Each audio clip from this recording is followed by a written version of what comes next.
Kita mulai aja ya. Bismillahirrahmanirrahim. Assalamualaikum warahmatullahi wabarakatuh.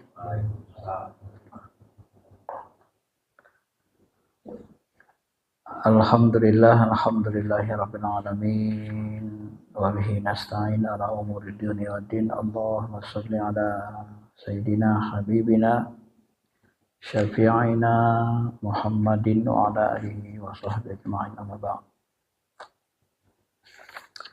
Bapak yang dirahmati Allah Subhanahu wa taala,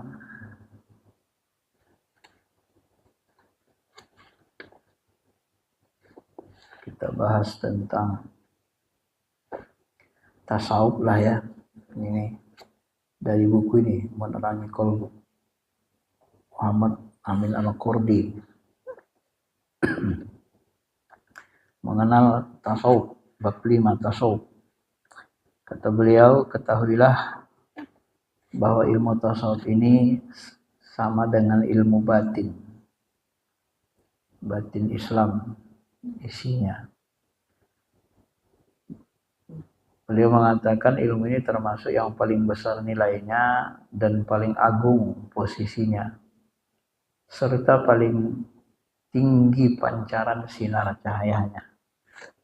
Orang yang menjalankannya dilebihkan Allah di atas hambanya yang lain, setelah para nabi, para rasul, karena Allah menjadikan kolbu mereka sebagai tempat menyimpan berbagai rahasia-rahasia ketuhanan. Mereka ini dalam pandangan Allah adalah kelompok elit, sebagai tempat terbitnya berbagai sinar ilahiyah di kalangan makhluk. Mereka juga akan menjadi penolong bagi makhluk. Mereka juga menjadi poros bagi keumuman kondisi rohani, ahwal atau keadaan. Karena kehadiran mereka menyertai kebenaran. At-Tayyibi, seorang ulama, mengatakan, seorang ulama meskipun dia amat mendalam ilmunya, sehingga tak ada lagi yang menyamainya di zamannya. Jadi ulama-ulama besar ini yang menurut umat ini dalam ilmunya, luas ilmunya, dia tidak pantas merasa puas dengan ilmunya sendiri. Dia mesti berkumpul bersama ahli tarekat, penempuh jalan rohani, agar mereka menunjukinya jalan istiqamah hingga dia menjadi bagian dari mereka yang diajak bicara oleh Allah, diajak bicara oleh al-haq di dalam sirnya, karena batinnya menjadi amat bening dan bebas dari berbagai kotoran. Selain itu, agar dia bisa menjauhi berbagai residu hawa nafsu dan kepentingan-kepentingan ego busuk yang mengotori ilmunya. Dengan begitu kolbunya akan siap menerima pancaran berbagai ilmu laduni dan pengutipan langsung dari lentera cahaya kenabian, Mishkat Anwar An-Nubuwah. Menurut At-Tayyibi lagi, biasanya predikat seperti ini tidak mudah dicapai kecuali dengan bimbingan seorang syekh. Ya, syekh yang sempurna, syekh yang mengetahui cara-cara penyembuhan berbagai penyakit jiwa, mengetahui cara mensucikannya dari berbagai najis yang bersifat maknawi, serta memiliki hikmah, kemampuan supranatural yang dalam untuk mengolahnya, baik dengan ilmu maupun intuisi. Tujuannya agar hawa nafsu yang memerintah kepada kejahatan dan racun-racunnya yang tersembunyi bisa keluar dari dalam dirinya. Maka kata beliau, para ulama tarekat sepakat, ini ulama tarekat ya, ulama yang belajar tarekat, mereka semua sepakat mengenai keharusan mengambil atau memiliki seorang syekh untuk menjadi pembimbing guna menghilangkan sifat-sifat yang menghalangi masuknya hadrah Allah ke dalam kolbu, ya, terhubungnya kolbu kita ke Allah, agar kehadiran dan kekhusyuan di dalam menjalankan berbagai ritual ibadah benar-benar nyata. Kalau kita jalani sesudah kita bertarikat, banyak latihan zikir, baru kita merasa khusyuk itu sebenarnya nyata sekali ya. Tapi kalau kita nggak terlatih di zikir setengah mati mau khusyuknya. Walaupun hafalan Quran kita, hadis kita banyak bisa melampaui orang ramai, tapi kolbunya belum memiliki cahaya yang terang benderang. Imam Ahmad bin Hambal pernah berkata kepada putranya, Abdullah, wahai anakku, engkau harus mempelajari hadis. Dan berhati-hatilah jangan sampai engkau duduk bersama mereka yang menamai dirinya kaum sufi. Ini yang sering disalahgunakan, disalahartikan orang salafi kan, untuk menjauhi sufi. Nanti jelasin. Tak jarang di antara mereka ada yang bodoh terhadap hukum-hukum agamanya. Namun setelah beliau bersahabat dengan Abu Hamzah al-Baghdadi, ini Abu Hamzah al-Baghdadi ini ulama sufi besar di masanya, dia bersahabat dan mengetahui kondisi ruhani, ahwal keadaan sufi, Imam Ahmad berkata lagi kepada putranya, dirubahnya bahasanya, wahai anakku, engkau harus duduk sama orang sufi, karena mereka telah menambah banyak ilmu kepadaku, menambah kedekatan diri dengan Allah, rasa takut akan tertahannya rahmat, juhud dalam dunia, dan ketinggian semangat. Nah, bahkan Imam Syafi'i juga sering duduk bersama kaum sufi. Imam Syafi'i mengatakan, seorang fakih ahli fikih perlu mengenal dan mengetahui benar istilah-istilah kaum sufi agar mereka bisa memberinya manfaat ilmu yang dia miliki. Jadi Imam Syafi'i dan Imam Ahmad sering bolak-balik untuk menghadiri majelis sufi. Beliau hadir untuk mengikuti majelis zikir. Satu hari mereka ditanya, mengapa kalian sering bolak-balik mendatangi orang-orang bodoh seperti mereka? Nah, ini kan masih ada saja orang anggap orang sufi orang bodoh. Imam Syafi'i dan Imam Ahmad memberikan jawaban, sesungguhnya mereka itu mempunyai dan mengetahui semua pokok urusan, yaitu takwa kepada Allah, mahabbatullah, mencintai Allah, dan ma'rifatullah, mereka itu ahli ma'rifat. Sebagian ulama lain berkomentar, siapapun Anda yang mempercayai ucapan ahli tarekat, mintalah dia berdoa untukmu, sebab dia mujabud dakwah, doanya selalu dikabulkan Allah Subhanahu wa taala. Jadi kalau kita perhatikan, nah begitulah dalam kehidupan kan. Kalau dunia tarekat, nanti dia cari, dia kumpulkan nanti kata-kata ulama-ulama ahli fikih yang besar, Imam Syafi'i, Ahmad, yang menunjukkan bahwa mereka memuji, ya. Tapi kalau orang-orang yang benci kepada tarekat, maka dia salah gunakan nanti. Dia cari kata-kata Imam Syafi'i yang memojokkan seperti tadi. Jadi dia tidak tidak fair, tidak adil dalam menilai. Nah, seperti yang dikatakan Imam Syafi'i, jangan kamu duduk-duduk sama kaum sufi paginya, ya bodoh gitulah segala macamnya. Itu maksudnya kata Imam Baihaqi, maksud Imam Syafi'i adalah sufi gadungan, orang pura-pura sufi aja. Kan? Makanya Imam Ahmad sesudah ketemu dengan masyaikhnya, dia langsung mengubah pesannya kepada anaknya. Ini sering terjadi, ya. Termasuk Ibnu Athaillah itu dulu ahli fikih, Pak. Ibnu Athaillah itu dia suka debat dengan murid-murid salik lah ya. Nah, orang-orang tarekat dianggap orang tarekat ini kurang banyak paham ilmu agama. Jumpa dengan syekhnya, terkejut dia. Wah, ilmu ketuhanannya nggak ada apa-apanya kok katanya. Akhirnya dia belajar sama syekhnya, baiat. Akhirnya dia menjadi ulama besar sufi kan, nulis Al-Hikam. Padahal awalnya dia sendiri sering berdebat sama orang-orang tarekat. Nah, ketemu masyaikhnya baru dia paham ilmu ketuhanannya nggak tertandinginya, luar biasa. Nah, maka nanti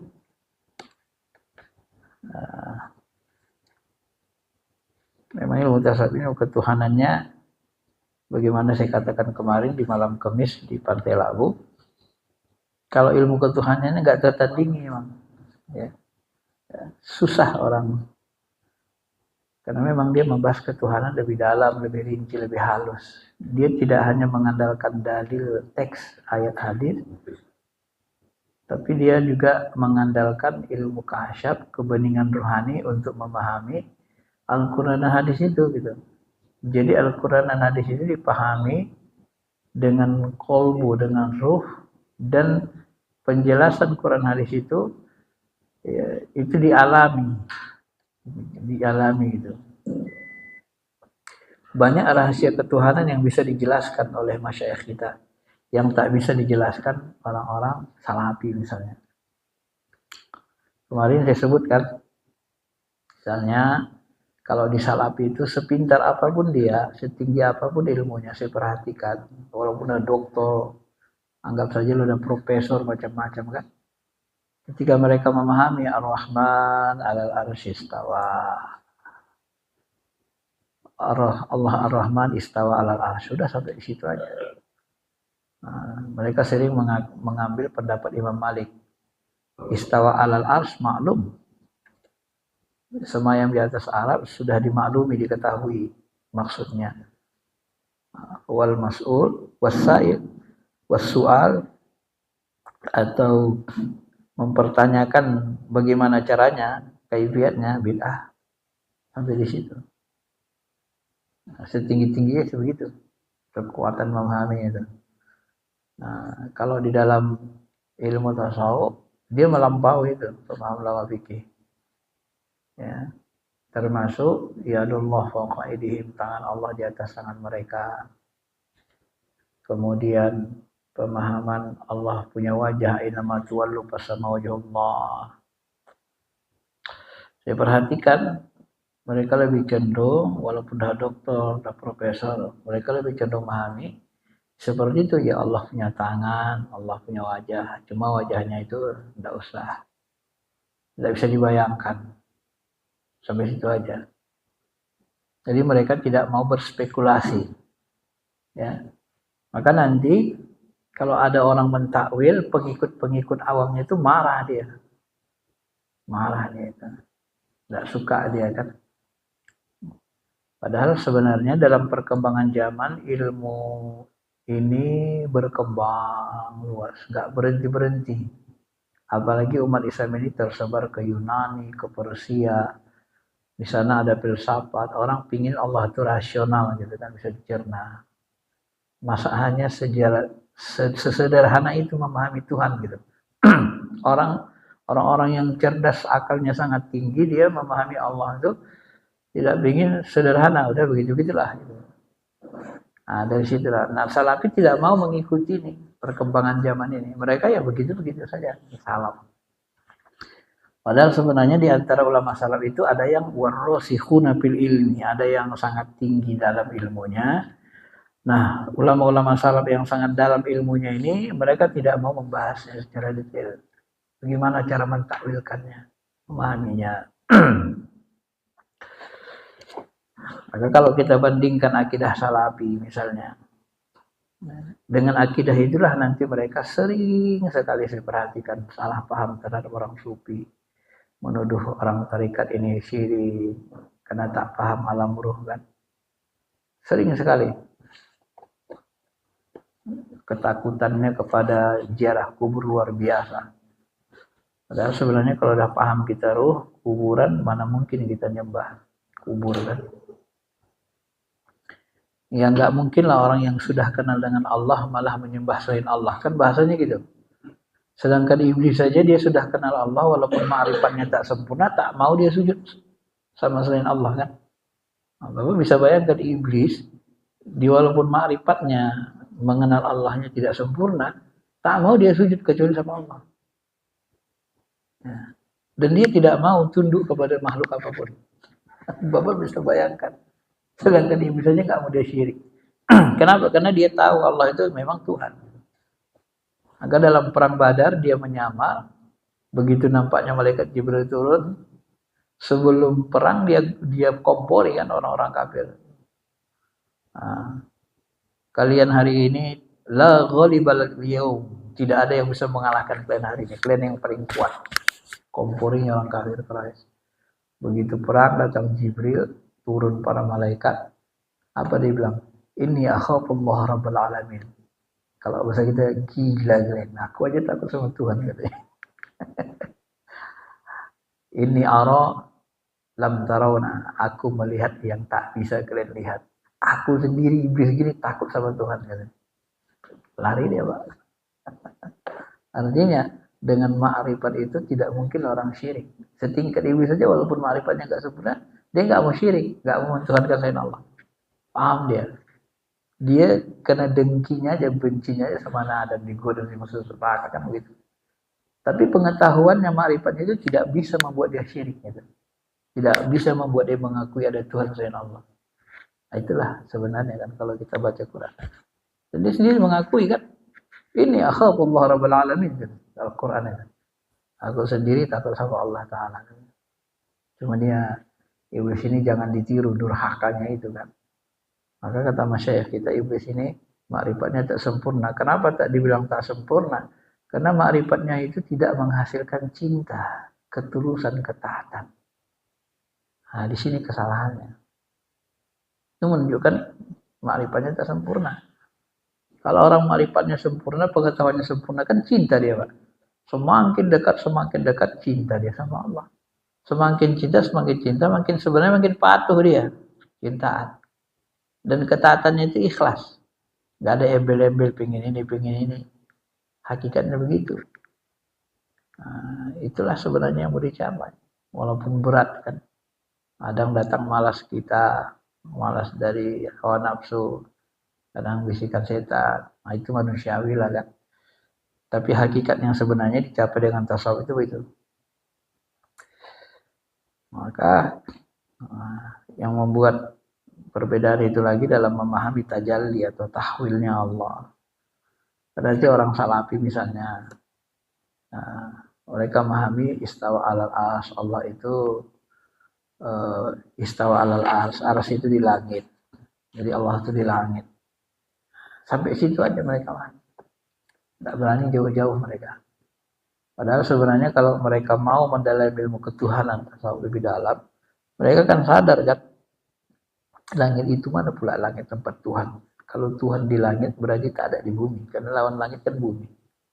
Kalau tak ada Tuhan di bumi, setan salah di bumi. Jahat saja semua, tak ada yang baik. Kan lucu sebenarnya. Nah, maka kalau bahasa-bahasa lainnya, di langit itu bukan tempat jahat. Jad kalau dalam ma'rifat sufi, Allah itu muhitun bi kulli syai', dia meliputi segalanya. Jadi ngapain Nabi Muhammad SAW bertemu Tuhan? Arasy itu, mi'rajnya Nabi itu tempat paling mulia. Apa salahnya Tuhan menunjukkan ke Nabi tempat paling mulia dan dia bertemu dengan Nabi di situ, apa masalahnya? Bertajalli di situ. Kan enggak ada masalah. Allah itu kan bisa bertajalli di aras. Allah itu bisa bertajalli di Bukit Tursina. Nah, Allah itu bisa bertajalli ya di mana saja yang dia suka hati. Di mana saja. Ada istilah manzilah. Manzilah, tempat. Ya, ada istilah nuzul, ada istilah injal. Dalam bahasa Isra Mi'raj. Jadi mereka, ini pula pemahaman kita lah ya yang kita pelajari. Jadi mereka sangat sederhana. Buktinya banyak katanya. Ikut Ibnu Qayyim salah satunya kan. Doa ke langit. Kenapa kita doa naga ke langit? Berarti kalau di langit. Kalau dalam sufikan ini lambang keagungan, ketinggian, kebesaran. Kalau kita sujud, wasjud waqtarib.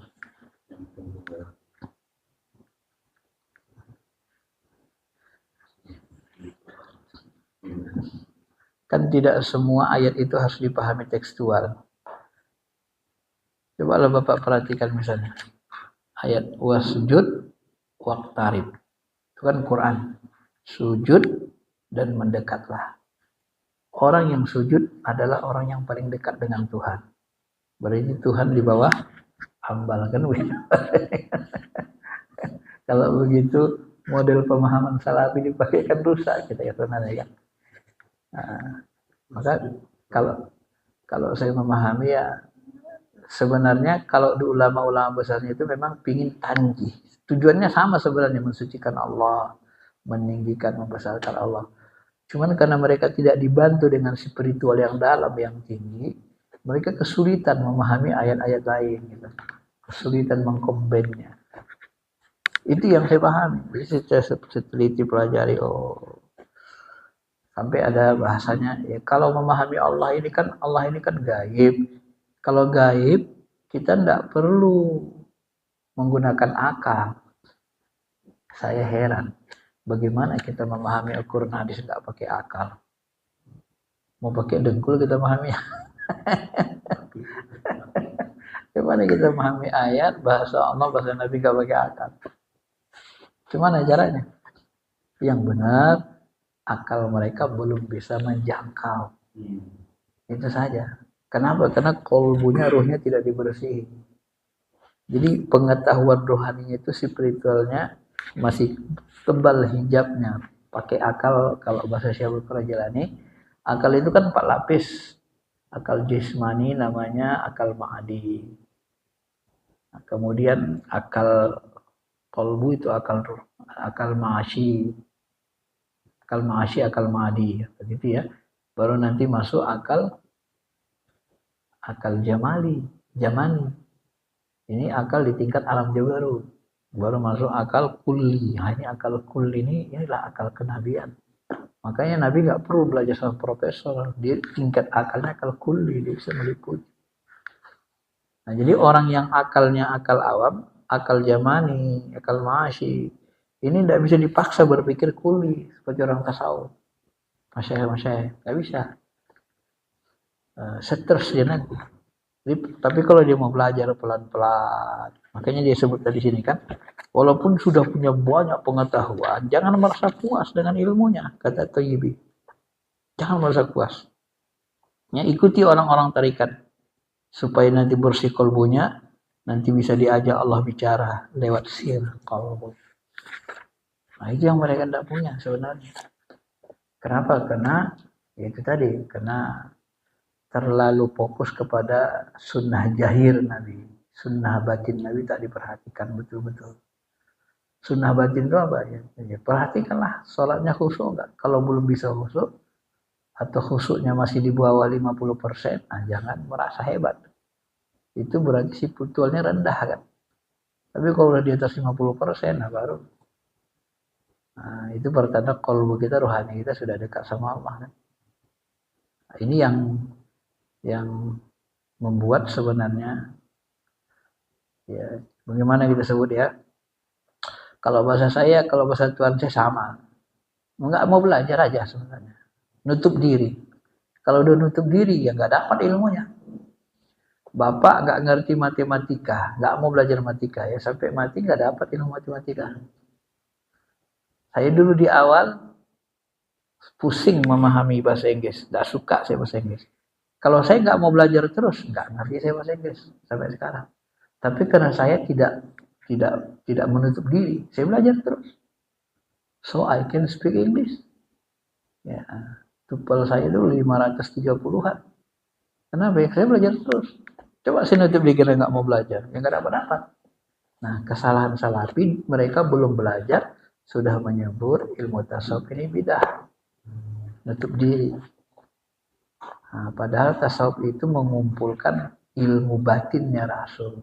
Kalau bahasa saya, tasawuf itu adalah ilmu sunnah Rasul dalam hal sunnah batin.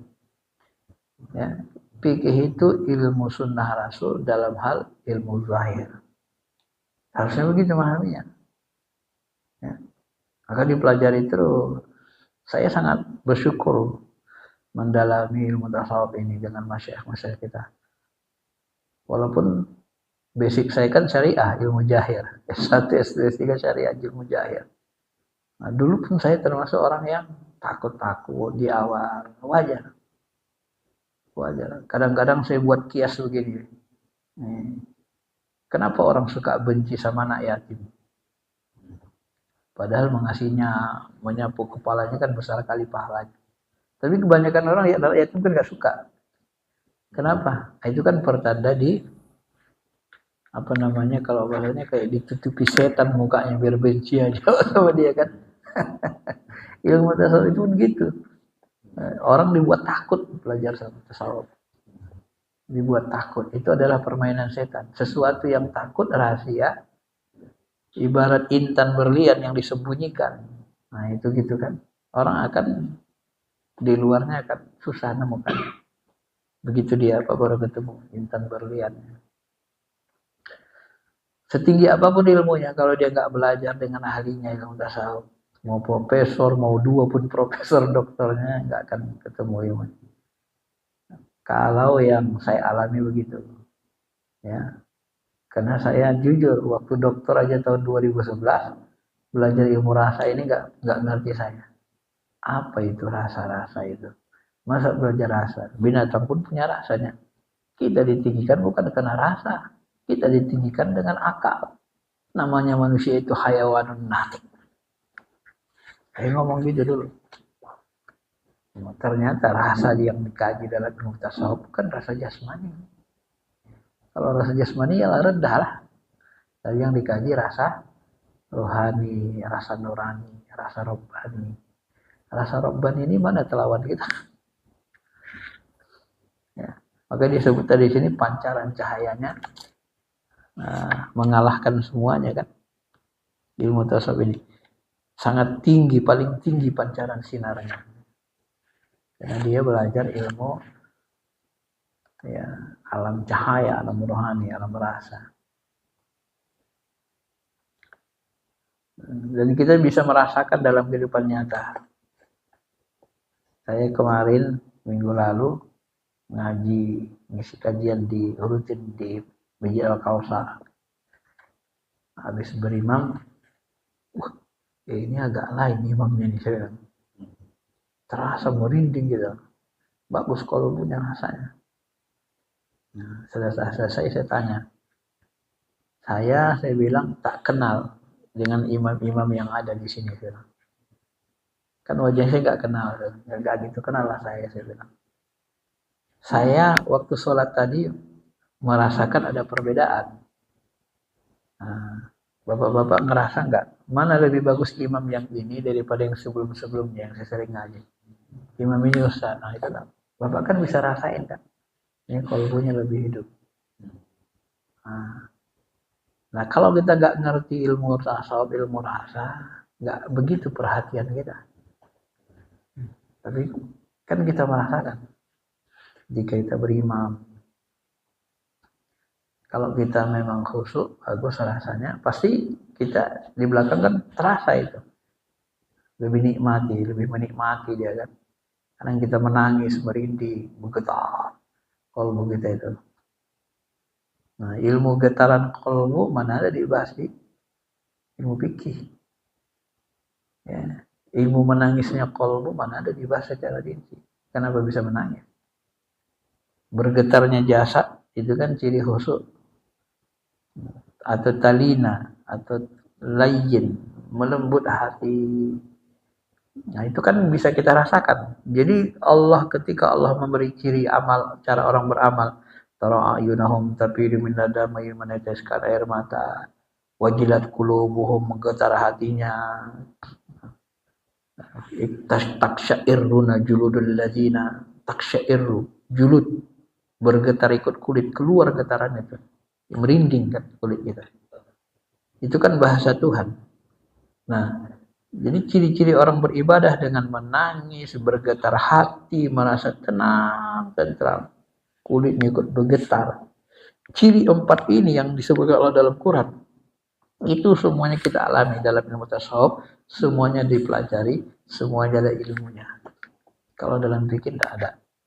Kenapa? Karena dia belajar sunnah batin Nabi SAW. Nah, maka perlu dipadu antara syariat dengan hakikat kan. Nah, inilah kelebihannya ya belajar ilmu tasawuf ini. Maka objek tasawuf ini kata beliau adalah perbuatan hati. perbuatan-perbuatan hati, dan indera lahir serta cara mensucikan dan pemurniannya, tazkiyatun nafs. Inilah bahasannya. Nah, dia kaitannya dengan hati, dengan qalbu dan mensucikannya. Nah, adapun hasilnya nanti kalau belajar tasawuf ini adalah mendidik hati mengetahui alam metafisika dengan perasaan. Jadi kita memahami alam metafisik dengan rasa, zauq. Nah, jadi bisa kita bedain. Nah, ini imamnya beda ini. Setannya Jemaah, mereka sama. Nah, kalau Bapak Ibu bisa bedain berarti kan Bapak Ibu udah punya ilmu rasa, saya bilang. Nah, itulah. Ya mungkin imamnya membacanya pakai qalbu, dia kan pakai hati.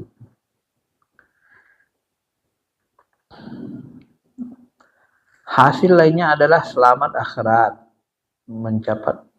meraih ridha Allah Ta'ala.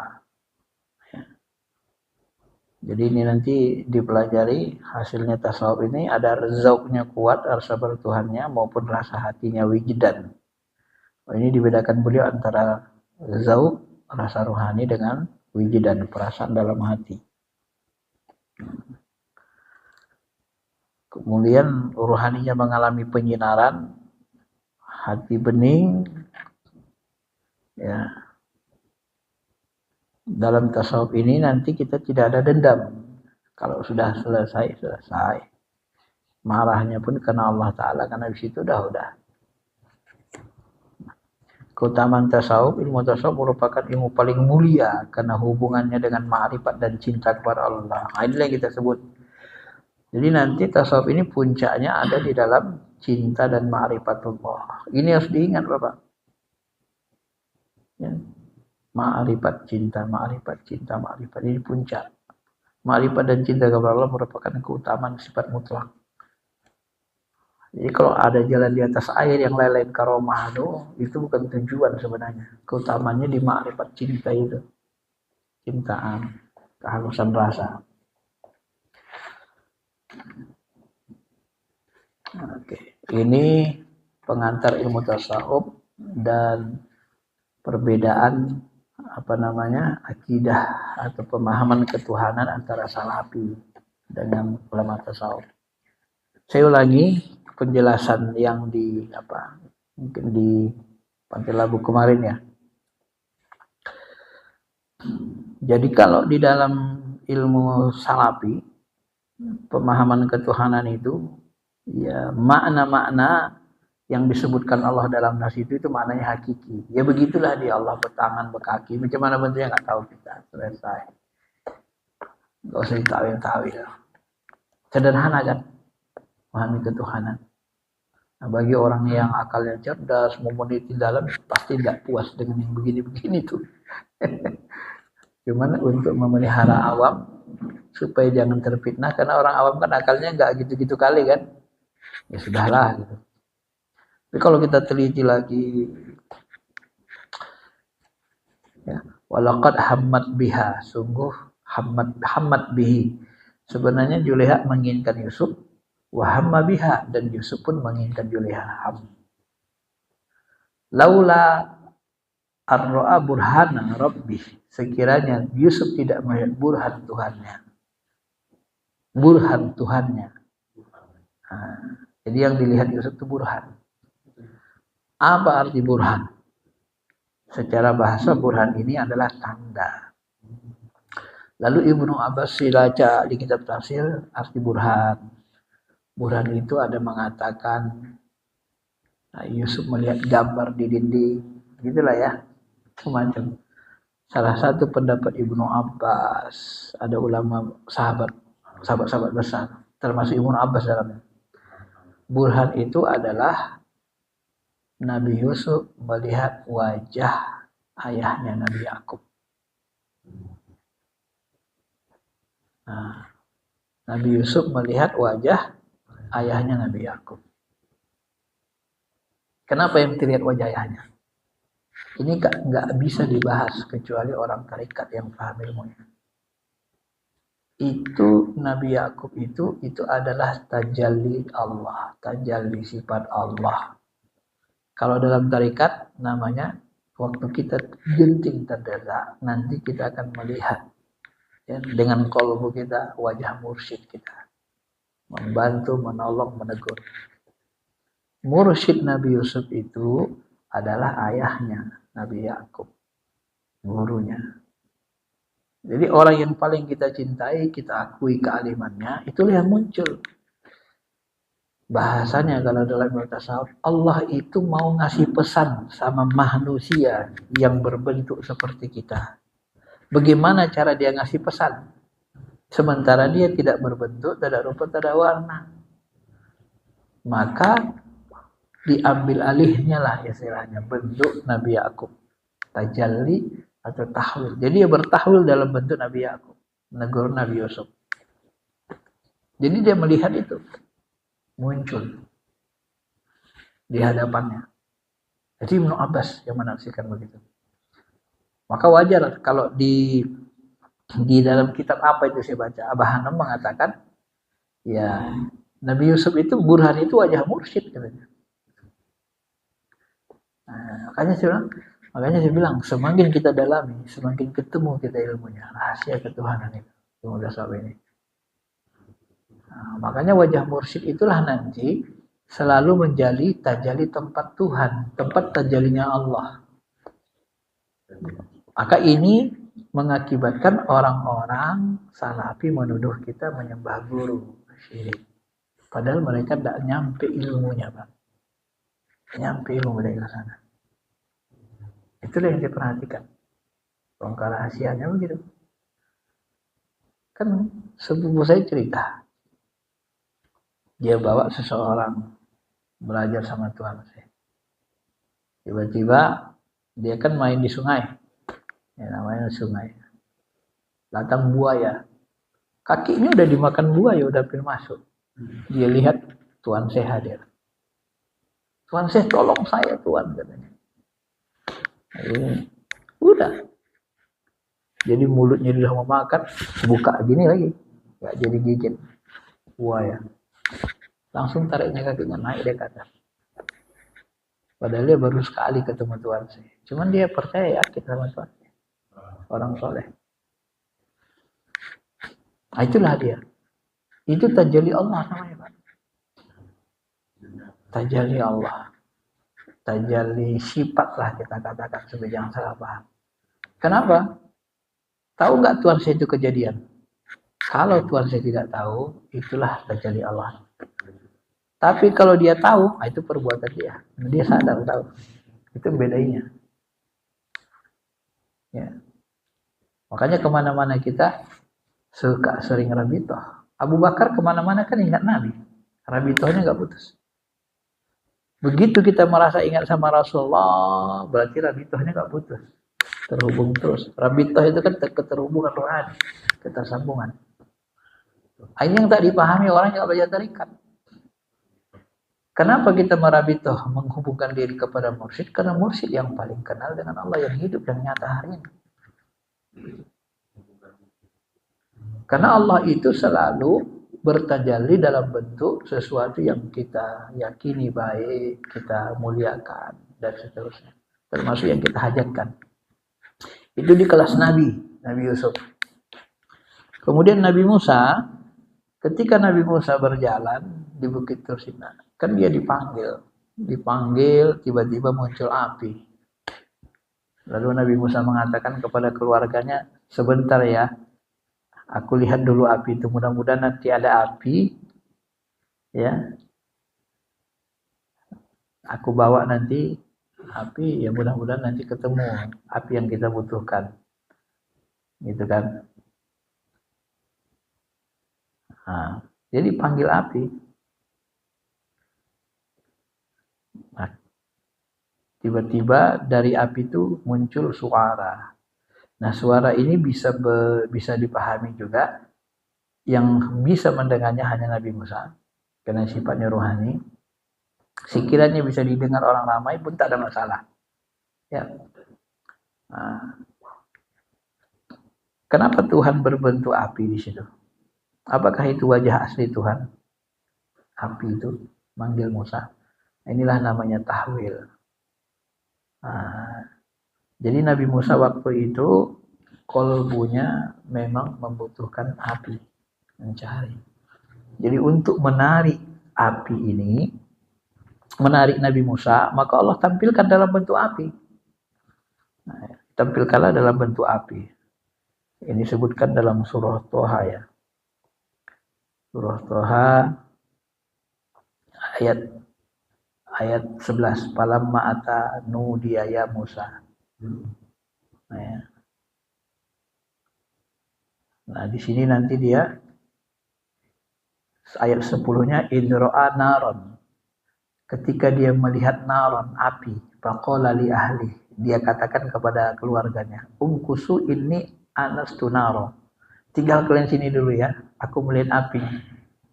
La'ali utikum minha biqabasin. Mudah-mudahan aku nanti dapat bawa sedikit nyala api kepadamu dan aku akan mendapat petunjuk di tempat api itu.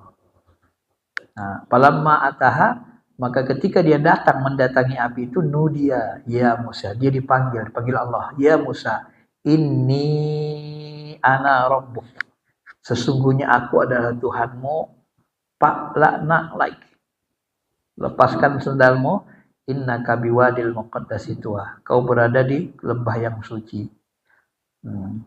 Kemudian Allah katakan, aku memilih engkau, akhtaruka, pastami, dengarkanlah apa yang diwahyukan kepadamu. Innani anallah la ilaha illa ana, sesungguhnya aku adalah Allah, tidak ada Tuhan selain aku. Ini manggil. Nah, inilah yang kita sebut tadi, kalau Allah itu di atas aras tempatnya, lalu bagaimana dengan di lembah suci tua itu? Kenapa muncul Tuhan di situ kan? Di situ kan? Jangan-jangan di tempat tinggal dia juga? Kan nggak begitu memahaminya. Allah itu kan meliputi, menghitung. Jadi dia mau tajalli di aras, mau tajalli di Bukit Turzila, di mana alama yasha, suka-suka dia lah. Gitu maksudnya. Nah di sini dia tajalli dalam bentuk api. Karena Musa menginginkan mengharapkan api. Kata Ibnu Abbas dalam tafsirnya, Allah yang dimaksud dengan api itu adalah cahaya. Nah, di dalam api itu cahaya dan di dalam cahaya itu adalah Allah katanya. Nah, Ibnu Abbas menyebut begitu. Dan kita tidak mungkin mengatakan cahaya itu zat aslinya, kan tak begitu. Tapi dia tajalli, bertahwil dalam bentuk cahaya. Cahaya mana bisa ngomong kan? Ya kan? Nah inilah tadi. Jadi bisa tahwil dalam bentuk cahaya, bisa dalam bentuk wajah mursyid, ya, bisa tajalli nanti di aras. Nah ini pemahaman dalam dunia tasawuf mereka. Nah, kalau di Salafi tak begitu memahaminya. Nah, mereka bingung jadinya nanti kan. Jadi begitu sini itu siapa? Kok turun saja? Nggak ada penjelasan, belum dapat kita penjelasan mereka. Mereka hanya berkeras mengatakan Allah di langit, saya di aras. Istawa alal arsy. Padahal arsy itu sebenarnya kalau bahasa tasawufnya itu lebih kepada metafora. Metaforanya gini apa? Manusia itu dianggap mulia tinggi itu kan zaman dulu seperti raja. Raja itu punya singgasana. Kalau sudah naik dari singgasananya kan terasa hebat oleh manusia. Wah, inilah raja di raja. Makanya Allah membuat perumpamaan begitu. Jadi arsy itu seolah-olah singgasana dia di alam langit dan bumi, di alam gaib itu kan. Dia menunjukkan kebesarannya. Nah, supaya orang tidak menganggap Allah itu sepele, begitu maksudnya. Maka Allah menggambarkan gitu. Maka arsy itu lebih kepada menunjukkan kemahaagungannya. Itu ulama-ulama rata-rata kebanyakan gitu. Nah, jadi terciptanya arsy, istawa alal arsy itu untuk menunjukkan ketinggian keagungan zat Allah Subhanahu wa taala. Padahal sebenarnya Allah itu meliputi segalanya. Wal ardu qabdahu yaumal qiyamah. Bumi itu dalam genggamannya. Berarti kan diliputinya dalam kekuasaannya maksudnya. Nah, inilah perbedaan antara tauhid, ya.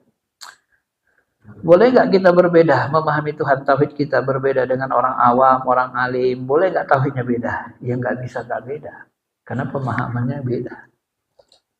Ya macam mana? Kecuali orang awam mau belajar kepada orang alim lebih dalam. bisa sama. Kalau tak mau belajar ya segitulah akalnya. Nah, gitu. Misalnya ada kisah yang